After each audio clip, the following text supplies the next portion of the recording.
आफ्ताब अहमद साहब हैं पार्टी के जनरल सेक्रेटरी, मैं अख्तरुल ईमान, जनाब Adil Hasan advocate youth president और नेशनल स्पोक्समैन भाई रंजीत राणा साहब स्टेट सेक्रेटरी MIM यहाँ पर मौजूद। प्रेस के बंधुओं, हमने असल आप लोगों को आज दावत इस बात के लिए दी है कि नीतीश कुमार जी जो आपने वादा किया था कि हम कम्युनलिज्म को, करप्शन को और क्राइम को बढ़ने नहीं देंगे, लेकिन नीतीश कुमार के राज में आज क्राइम बेइंतहा माने आसमान पर पहुंचा हुआ है। करप्शन की तो गंगा बह रही है। अभी हालिया घटना है, इस किस्म की घटनाएं बीजेपी शासित राज्यों में अक़लियतों को डराने और धमकाने के लिए मुसलमानों को और मुसलमानों की गर्दन कटवाकर कहीं न कहीं से कम्युनल वोट को एकजुट करने के लिए बीजेपी के राज्य में होती है। लेकिन अभी की घटना है 3 दिन पहले की, जो अभी जाकिर कुरैशी की निर्मम हत्या कर दी गई है वो छपरा में, और वो हत्या कर दी गई है 8-10 की भीड़ ने, और जो जटीला नौजवान है और ये समझकर कि मुसलमान है बदन उठा के फिरता है, इसी बात पर उसकी निर्मम हत्या कर दी गई, मॉब लिंचिंग कर दी गई। और अफसोस इस बात का है कि उसके यहाँ जिनके यहाँ मॉब लिंचिंग हुई, कोई जिम्मेदार अक़लियती उमूर के वजीर गए, मगरमच्छ के आंसू बहाकर आ गए।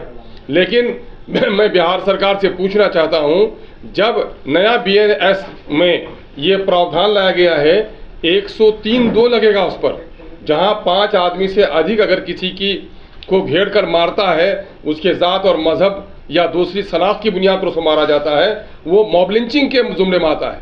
लेकिन वहाँ के SP ने हुकूमत के दबाव में या सरपसंदों का साथ देकर वहाँ पर 103(1) लगाया है, जो आमतौर पर मर्डर का केस है। 103(2) की धारा उस पर लगाई नहीं गई है। हमारा सबसे पहले मुतालबा ये है कि वहाँ चूंकि भीड़ ने मारा है और उसका वहाँ का बाकायदा वीडियो फुटेज है जो पुलिस वालों को भेजा गया है, उसमें 7-8 नौजवान हैं जो बांध कर इसको पीट रहे हैं। उसके बावजूद भी 103(2) का धारा उस पर नहीं लगाया जाना, ये कहीं न कहीं से सरकारी तौर पर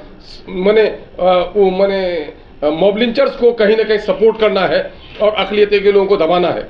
हम लोग का मुतालबा ये है 103(2) की धारा उस पर लगाई जाए, 50 लाख रुपए का मुआवजा उसके परिवार को दिया जाए, और जिन लोगों ने उसकी मॉब लिंचिंग की है उनको सजाए मौत दी जाए। और फौरी तौर पर वहाँ मामला ये है कि वज़ीर आला को जाना चाहिए।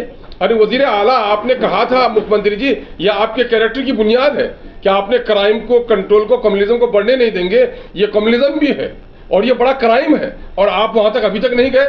आपका बड़ा पुलिस का ऑफिसर स्टेट लेवल का वहाँ पर कोई नहीं गया, और उल्टे वहाँ के चंद नौजवानों ने, गांव मोहल्ले के, उनका नाम पता नहीं, कौन लोगों ने सड़कों पे टायर जला दिया, तो उसकी बुनियाद पर आपने उन लोगों पर मुकदमा करके प्रशासन के लोग, उनको अनुमंडल पदाधिकारी उन लोगों को धमका रहे हैं। ये कहाँ से हो गया कि जिनके घर में कत्ल हुआ उन्हीं को धमकाने का काम कर रहे हैं? ये मामला ये है।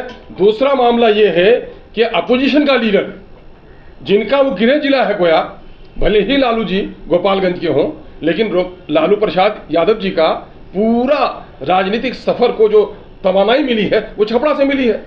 वहाँ आपकी बेटी इलेक्शन लड़ी है, वहाँ अब तक अपोजिशन लीडर के लोग नहीं गए। क्यों नहीं गए? जाना चाहिए उनको।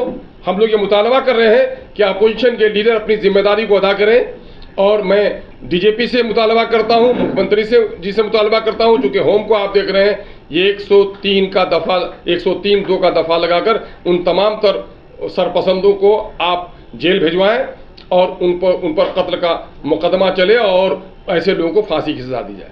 दूसरा मामला ये है कि पूरे बिहार में कहीं न कहीं अक़लियतों को खौफजदा किया जा रहा है। अभी बेगूसराय के साहबपुर कमाल में एक सरपसंद है, वो गोलियां 50 फायरिंग उसने की। क्या कर रही है पुलिस?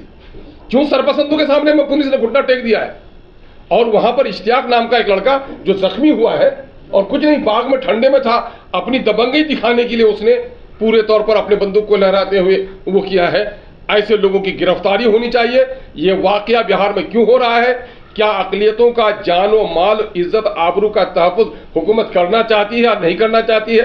क्या मुसलमानों का खून बहाकर आगे के इलेक्शन की तैयारी हुकूमत कर रही है? इन तमाम तर मामलात का जवाब हम लोग हुकूमत वक्त से चाहते हैं, और अपोजिशन के लीडर से हम गुजारिश करते हैं कि आपने कहा है कि आपने दलितों के, पिछड़ों के, अक़लियतों के हमदर्दी की बात कही है, लेकिन दोनों जगह जो अक़लियतों के साथ इस तरह से बर्बरतापूर्ण सलूक हुआ है, आपको फ़ौरन जाना चाहिए और ये कौन बदमाश लोग हैं उनको चिन्हित कीजिए कि कहीं कोई राजनीतिक षड्यंत्र तो ये नहीं है, इस पर कार्रवाई होनी चाहिए। एक दूसरा मामला है कि